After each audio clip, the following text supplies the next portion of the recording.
बजारमा मुन्टो भाँचिएला नि हजुर। यस्तो त कति उठायो ल यो चाहिँ के हो भनेर तपाईँले थाहा भइसक्यो होला। यस, अस्ति भर्खर भाउजूको पेटबाट निकालेको। त्यही हो।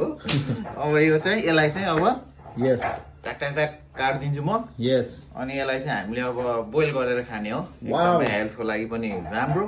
सो तपाईँहरूलाई पनि चाहिन्छ भने सम्पर्क गर्न सक्नुहुन्छ है। अब यो मैले तपाईँहरूलाई काटेर बोइल गरेर खाएको देखाउँछु है त। कुन देशबाट आएको यो अब कुन देशबाट आएको भनिदिनु तपाईँले?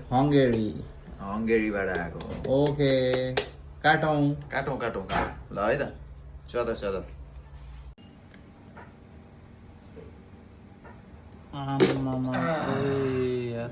खतरा निकाल्यो बाहुबली।